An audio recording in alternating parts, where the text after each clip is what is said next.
اچھا جی، یہ پہلا سوال ہے کہ جی عربی زبان کیسے سیکھیں. اس میں میرا جواب تو بالکل ایک روٹین سے ہٹ کے ہوتا ہے.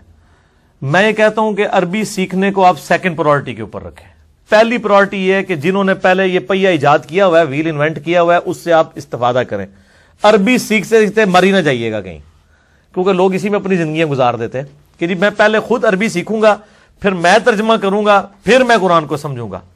میرے بھائی، آپ سیکھ کے سمجھ کے بھی کریں گے، پھر بھی آپ کی سمجھ کو کسی نے نہیں ماننا. نہ آپ اس سے دعوت کا کام کر سکتے ہیں، نہ آپ اس دعوت کو کسی کے سامنے رکھ سکتے ہیں. کیونکہ جب آپ رکھیں گے وہ کہیں گے کہ جی ہمارے علماء تو آپ سے زیادہ عربی جانتے تھے جنہوں نے یہ کام کیا ہوا ہے، آپ کے ہم ترجمہ مانتے ہی نہیں ہیں.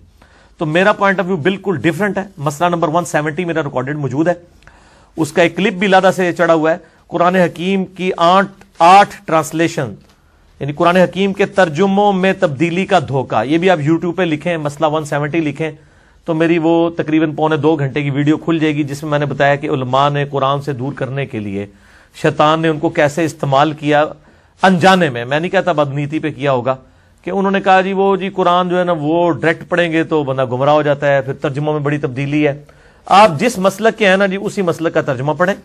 جہاں پہ کہیں تھوڑی بہت کسی نے ڈنڈی ماری ہے، وہ آپ کو قرآن پڑھ کے قرآن کا اسلوب، قرآن کا مزاج آپ کو خود سمجھا دے گا کہ یار یہ بات بنتی نہیں تھی، فلاں جگہ تو اس نے صحیح ترجمہ کیا ہے، یہاں پہ غلط کر دیا. ایک عام آدمی بھی جج کر لے گا.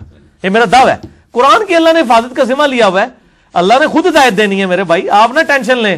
اگر سلمان فارسی رضی اللہ تعالیٰ عنہ کو اتنے مذاہب بدل کے جو ہے وہ ہدایت مل سکتی ہے تو آپ کو مل سکتی ہے. آپ ٹینشن نہ لیں. کسی کو قرآن کی طرف لگائیں. اگر کوئی بریلوی ہے اس کو کہ احمد بریلوی صاحب کا ترجمہ پڑھو. ایاک نعبد و ایاک نستعین، احمد بریلوی صاحب نے کوئی اس کا ترجمہ یا علی مدد یا شیخ عبد القادر جیلانی مدد نہیں کیا ہوا. ٹھیک ہے، صحیح ترجمہ کیا ہوا ہے. سید فرمان علی شاہ صاحب اہل تشیع کے صحیح ترجمہ کیا ہوا ہے. جونا گڑھی صاحب اہل حدیث کے صحیح ترجمہ کیا ہوا ہے. اشرف تھانوی صاحب دیوبند کے صحیح ترجمہ کیا ہوا ہے. تو آپ ان کو ادھر ہی لگا رہنے دیں. عربی زبان پیرلل میں آپ شوق کے طور پہ ضرور سیکھیں. جب آپ اپنی زبان میں آپ کو ترجمہ کر دیا ہے علماء نے، آپ کو اگر اردو آتی ہے آپ اردو سیکھیں. اگر آپ کو اردو نہیں آتی جو آپ کی اپنی زبان ہے.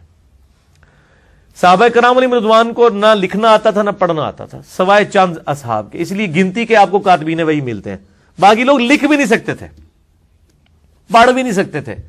صرف عربی میں قرآن نازل ہوا، ان کے لیے ہدایت کا سبب بن گیا. آپ کی اردو میں اگر قرآن نازل ہوتا تو آپ کو پڑھ لکھنے کی کیا ضرورت تھی سوائے یہ کہ اردو آپ کو سمجھ آتی ہوتی. تو وہ کام کر دیا ہے نا. احمد بریلوی صاحب نے کر دیا، اشرف تھانوی صاحب نے کر دیا، سید فرمان علی شاہ صاحب نے کر دیا، مودودی صاحب نے کر دیا، ان سب لوگوں نے، جونا گڑھی صاحب نے کر دیا. آپ کو جس پہ دل ٹھکتا ہے آپ پڑھیں تو صحیح نا. قرآن کا مزاج آپ کو خود بتائے گا کہ اس نے یہاں تو ترجمہ ٹھیک کیا تھا، یہاں اس نے مسئلہ کر دیا. ہم نے تو دیکھا ہے لوگ اپنے اپنے مسئلے کا ترجمہ پڑھتے ہیں اور اللہ تعالیٰ ان کو ہدایت تک پہنچا دیتا ہے. تو یہ ویل انوینٹ نہ کریں عربی سیکھنے والا. بہرحال کسی کو شوق ہے تو آپ ضرور سیکھیں پیرلل میں. اس کی وجہ سے قرآن کو ڈیلے نہ کریں. آلریڈی جو ویل انوینٹ ہوئے ہیں، پہیے ایجاد ہوئے ہیں مارکیٹ میں، جب آپ کا ٹائر خراب ہو جاتا ہے تو یہ نہیں آپ کہتے ہیں میں پہلے ٹائر خود بناؤں گا پھر میں گاڑی میں لگاؤں گا. مارکیٹ میں بنا ہوا آپ لگا لیتے ہیں. اس کو کہتے ہیں انگلش میں ویل انوینٹ نہ کریں. تو اردو ترجمہ ہوا ہے، آپ اس سے استفادہ کر دیں. اردو آتی ہے آپ کو.